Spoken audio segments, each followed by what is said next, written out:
स्वागत है। आज हम देख रहे हैं कुछ अंश एक दस्तावेज से जो लगता है विज्ञान भैरव तंत्र पर किसी प्रवचन का हिस्सा है। विज्ञान भैरव तंत्र, अगर श्रोताओं को याद दिलाना हो तो वो शिव और पार्वती के बीच का संवाद है, जिसमें ध्यान की चेतना की 112 विधियां हैं। कमाल की विधियां। और आज हम खास तौर पर उन विधियों पर बात कर रहे हैं जो भगवान शिव ने बताई और जिनका फोकस है हमारी सांस। ये बस कोई साधारण सांस लेने के व्यायाम नहीं है, बल्कि वर्तमान क्षण और अपनी गहरी चेतना से जुड़ने के बहुत ही बारीक तरीके हैं। तो आज की इस गहन चर्चा का मकसद क्या है? हम सांस की जागरूकता से जुड़ी इन, आप कह सकते हैं, सूक्ष्म विधियों को समझना चाहते हैं और ये जानना चाहते हैं कि स्रोत इन्हें आत्म साक्षात्कार का सीधा मार्ग क्यों मानता है। ये हमारे मन के रोजमर्रा के भटकाव से परे कैसे ले जाती हैं? तो चलिए इस विषय में गहराई से उतरते हैं। स्रोत की शुरुआत ही एक बुनियादी समस्या से होती है ना, हमारा ये मन जो कभी टिकता ही नहीं। बिल्कुल। स्रोत सीधे मुद्दे की जड़ पर ही बात करता है। समस्या है हमारा मन, जो लगातार आप देखें तो इच्छाओं कामनाओं के पीछे भागता रहता है, या तो अतीत में खोया है या भविष्य की चिंताओं में, जबकि सत्य जो असलियत है वो तो बस अभी है, इसी पल में। लेकिन मन की ये जो आदत है ना भागने की, उसकी वजह से हम इस अभी को, इस क्षण को अनुभव ही नहीं कर पाते। मुश्किल होता है ये। और यहीं पर शिव की बताई विधियां काम आती हैं। ये महत्वपूर्ण हो जाती हैं। ये विधियां किसी बौद्धिक तर्क वितर्क में या फिलॉसफी में नहीं उलझाती। नहीं, ये सीधे अनुभव का रास्ता है, डायरेक्ट एक्सपीरियंस। एक बहुत ही दिलचस्प बात स्रोत कहता है, वो ये कि अचाह की चाह करना, मतलब बिना इच्छा के होने की इच्छा रखना, वो भी तो एक इच्छा ही है। हाँ, ये तो है। एक तरह का जाल है ये, बिल्कुल एक बारीक फंदा। इसीलिए सिर्फ सोचना या समझना काफी नहीं है, अनुभव करने के लिए विधियां, टेक्निक्स जरूरी हो जाती हैं। तो मन की इस भागदौड़ का समाधान स्रोत के मुताबिक हमारी सांस में है। सांस, लेकिन सांस ही क्यों? इतनी सारी चीजें हैं दुनिया में, फोकस सांस पर ही क्यों? ये मुझे हमेशा से थोड़ा उत्सुक करता है। हाँ, ये सवाल तो मन में आता ही है। देखिए, स्रोत बताता है कि सांस का महत्व कई गुना है। पहली बात, ये जन्म से मृत्यु तक हमेशा हमारे साथ है, निरंतर। ये जीवन है जिसे स्रोत प्राण कहता है, सिर्फ हवा नहीं, वो जीवन ऊर्जा। प्राण, हाँ। दूसरी बात, सांस एक पुल है, एक ब्रिज, हमारे स्थूल शरीर और हमारी सूक्ष्म चेतना, या कह लें आत्मा, उसके बीच। और सिर्फ यही नहीं, यह हमारे शरीर और इस पूरे ब्रह्मांड, इस विश्व के बीच भी एक तरह का कनेक्शन है। अच्छा। तो ये दोनों दुनियाओं को जोड़ती है, भौतिक भी और हाँ, पारलौकिक भी। ये हमारे फिजिकल दायरे और जो ट्रांसेंडेंट है, दोनों को छूती है। और यहाँ एक बहुत जरूरी बात पर स्रोत जोर देता है, बहुत महत्वपूर्ण। ये विधियां सांस को कंट्रोल करने के बारे में नहीं है, जैसे योग में प्राणायाम होता है ना, हाँ, जिसमें रोकते हैं, खास तरीके से लेते हैं। हाँ, वो नहीं। तंत्र का जोर सांस के कुछ खास बिंदुओं पर, कुछ खास पलों के प्रति सिर्फ जागरूक होने पर है, होश साधने पर। अवेयरनेस, नियंत्रण नहीं, केवल सजगता। नियंत्रण नहीं, सजगता, ये बहुत महत्वपूर्ण फर्क है। अच्छा, तो चलिए उन खास तकनीकों को देखते हैं जिनका शिव उल्लेख करते हैं। पहली विधि, स्रोत कहता है सांसों के बीच के ठहराव, गैप पर ध्यान देना। सुनने में तो बहुत सरल लगता है। हाँ, सुनने में सरल है, पर अनुभव में गहरा है। पहली विधि इसी ठहराव पर केंद्रित है। जब हम सांस अंदर लेते हैं तो उसके बाद एक क्षण आता है जब सांस रुकती है, ठीक बाहर छोड़ने से पहले। और वैसे ही जब हम सांस बाहर छोड़ते हैं तो उसके बाद भी एक क्षण के लिए रुकती है, ठीक अगली सांस अंदर लेने से पहले। ओके, ये जो दो गैप्स हैं। हाँ, ये जो दो सांसों के बीच के प्राकृतिक अंतराल हैं, नेचुरल गैप्स, शिव कहते हैं कि इन्हीं पर ध्यान टिकाना है। स्रोत कहता है कि यहीं, इन अंतरालों में ही श्रेयस या परम कल्याण छिपा है। सिर्फ उन गैप्स में? हाँ, स्रोत में इसी संदर्भ में बुद्ध की आनापानसति योग विधि का भी जिक्र आता है, जो सांस पर ध्यान की बहुत प्रसिद्ध विधि है। स्रोत का कहना है कि बुद्ध की विधि भी इसी सिद्धांत से जुड़ी है, हालांकि बुद्ध ने जोर सिर्फ सांस के आने जाने पर ध्यान रखने पर दिया। अच्छा, तो गैप्स पर सीधे नहीं? हाँ, उनका मानना था कि अगर आप सांस के प्रवाह के प्रति पूरी तरह सजग रहेंगे तो इन अंतरालों की जागरूकता अपने आप आ जाएगी, नेचुरली। स्रोत एक दिलचस्प बात और कहता है कि शायद बुद्ध ने सीधे इन अंतरालों का जिक्र इसलिए नहीं किया ताकि साधक के मन में अंतराल को पाने की इच्छा ना पैदा हो जाए, क्योंकि वो इच्छा ही बाधा बन जाती। हाँ। बिल्कुल, वो इच्छा ही जागरूकता में बाधा बन सकती थी। ये विधि अनापानासति योग के रूप में एशिया में तो बहुत फैली, तिब्बत, चीन, जापान, बर्मा, सियाम, श्रीलंका।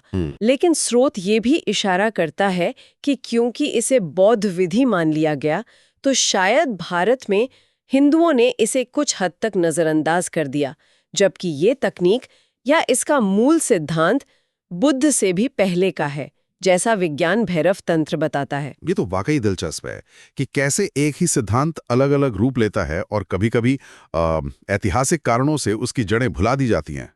तो ये हुआ पहला बिंदु, सांसों के बीच का सहज ठहराव।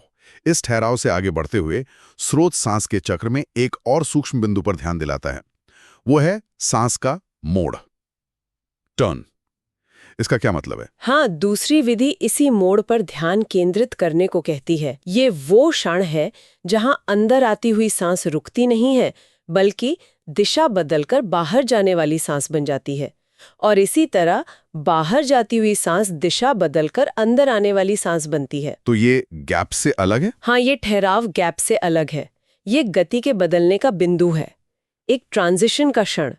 स्रोत इसकी तुलना जैसे गाड़ी का गियर बदलते ना, हाँ। तो एक बहुत छोटा सा क्षण आता है जब गाड़ी न्यूट्रल में होती है, न पहले गियर में न दूसरे में।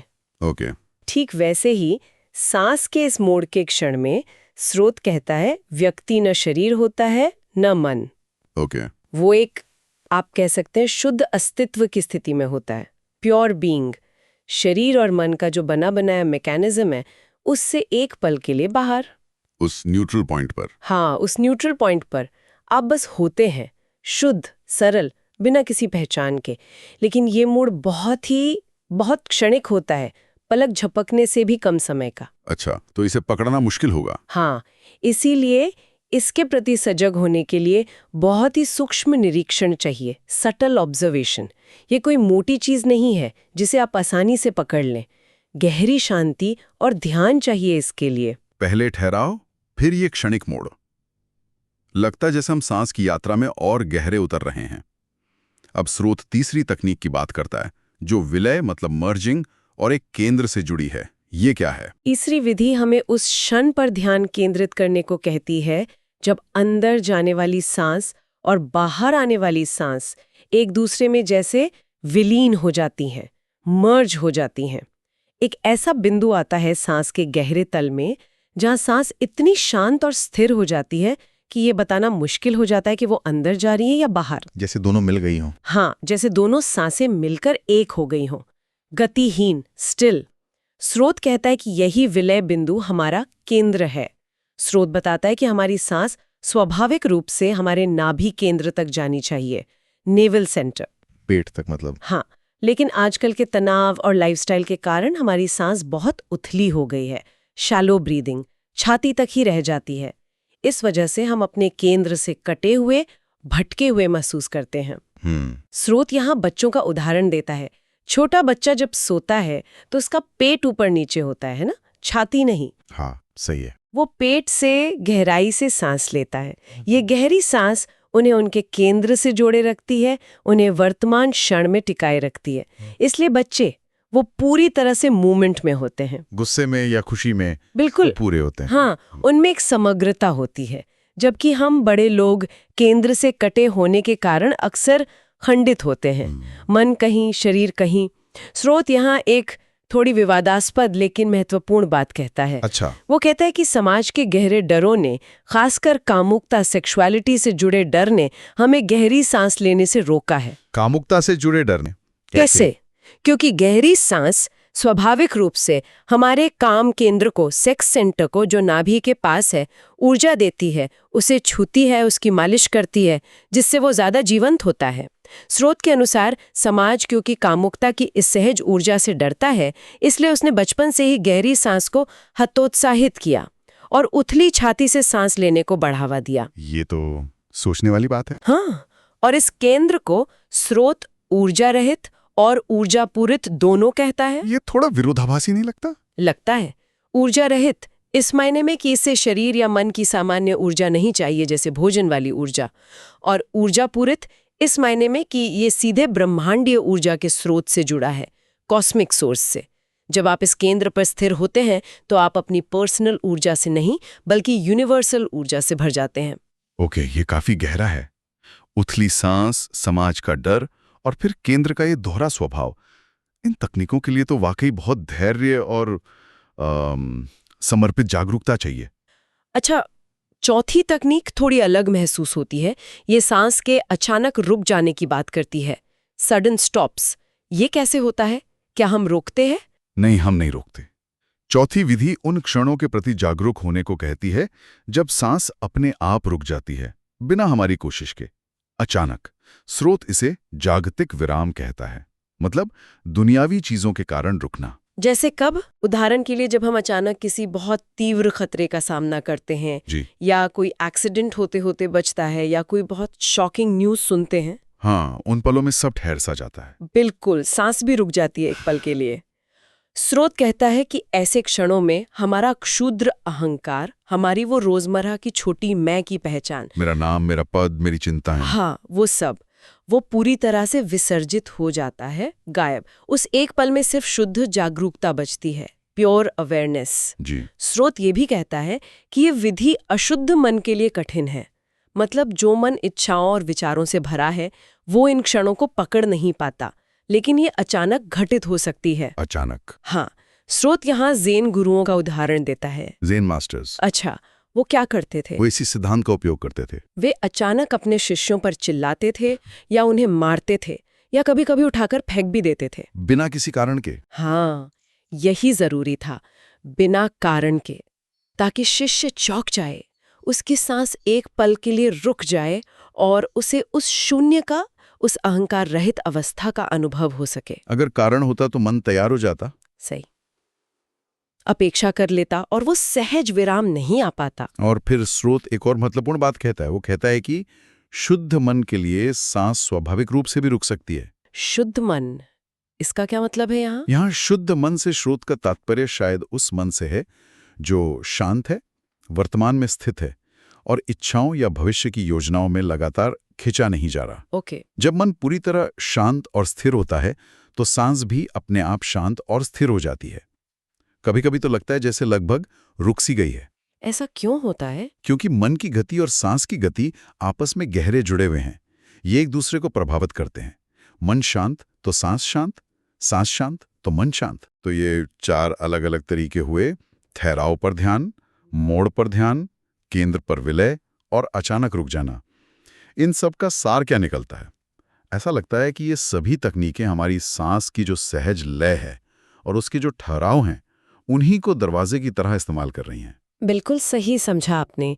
संक्षेप में कहें तो ये चारों ही तकनीकें हमारे सांस लेने के चक्र में मौजूद उन बेहद सूक्ष्म और प्राकृतिक बिंदुओं का उपयोग करती हैं, चाहे वो 2 सांसों के बीच का अंतराल हो, या सांस का मुड़ने का क्षण हो, या सांसों का केंद्र पर आकर स्थिर हो जाना हो, या फिर किसी बाहरी या भीतरी घटना के कारण सांस का अचानक रुक जाना हो। इन सभी बिंदुओं पर होता क्या है असल में? हमारा जो सामान्य जुड़ाव है ना अपने शरीर और मन के इस पूरे यंत्र तंत्र से, वो क्षण भर के लिए ढीला पड़ जाता है, या कहिए टूट जाता है। एक ब्रेक मिलता है पैटर्न से। हाँ बिल्कुल, एक ब्रेक। और यही वो क्षण है जब हमें अवसर मिलता है अपने अहंकार से, अपने मैं के भाव से और अतीत भविष्य से जुड़े विचारों के शोर से परे जाने का। ये क्षण हमें वर्तमान की वास्तविकता और शुद्ध अस्तित्व, प्योर कॉन्शियसनेस का सीधा अनुभव कराते हैं। ये ऐसे दरवाजे हैं जो हमेशा मौजूद हैं। हाँ, हर सांस के साथ उपलब्ध है, लेकिन इतने सूक्ष्म है कि हमारा ध्यान उन पे आमतौर पर जाता ही नहीं। इन विधियों का अभ्यास हमारे मन को अतीत या भविष्य की यात्राओं से खींचकर यहाँ और अभी में ले आता है, और वर्तमान क्षण में उसमें कोई गति नहीं होती, कोई भागदौड़ नहीं होती, इसलिए मन वहां आकर ठहर जाता है, शांत हो जाता है। सिर्फ सांस जैसी मौलिक चीज का उपयोग करके चेतना की इतनी गहरी परतों तक पहुंचना, ये वाकई अद्भुत है। आज हमने सांस लेने के चक्र में 4 खास लेकिन आपस में जुड़े हुए जागरूकता के बिंदुओं को समझा: ठहराव, मोड़, विलय या केंद्र और अचानक रुक जाना। और इन सभी विधियों के पीछे का मूल संदेश, जैसा कि स्रोत बार बार इशारा करता है, वो वही रहता है कि जो गहनतम अनुभव हम खोज रहे हैं वो कहीं दूर नहीं है, न भविष्य में, न किसी खास परिस्थिति में। वो यही है, इसी क्षण में, हमारी हर सांस में, बहुत साधारण तरीके से सुलभ है। जरूरत सिर्फ सही जगह पर ध्यान देने की है। हाँ, ये विधियां जागरूकता को मन की कल्पनाओं, इच्छाओं और भयों से हटाकर यहाँ और अभी की ठोस वास्तविकता पर लाने के शक्तिशाली उपकरण हैं। ये सीधे अनुभव की विधियां हैं, सिर्फ बौद्धिक जुगाली की नहीं। और श्रोताओं के लिए जाते जाते विचार करने हेतु एक अंतिम बात छोड़ जाते हैं जो स्रोत से ही जुड़ी है। पाठ में उल्लेख है कि शुद्ध मन के लिए सांस अपने आप रुक जाती है। तो इस संदर्भ में शुद्धता का अर्थ केवल इच्छाओं की अनुपस्थिति से बढ़कर और क्या हो सकता है? क्या इसका अर्थ वर्तमान क्षण में पूरी तरह उपस्थित होना है, बिना किसी प्रतिरोध के? और हम अपने रोजमर्रा की जिंदगी में बिना किसी औपचारिक ध्यान के अभ्यास के भी कैसे उन छोटे छोटे क्षणों को पहचान सकते हैं जहां शायद हमें इस तरह की आंतरिक स्थिरता और सांस के ठहराव की एक हल्की सी झलक मिलती हो? इसी विचार के साथ आज की ये गहरी पड़ताल यहीं समाप्त होती है।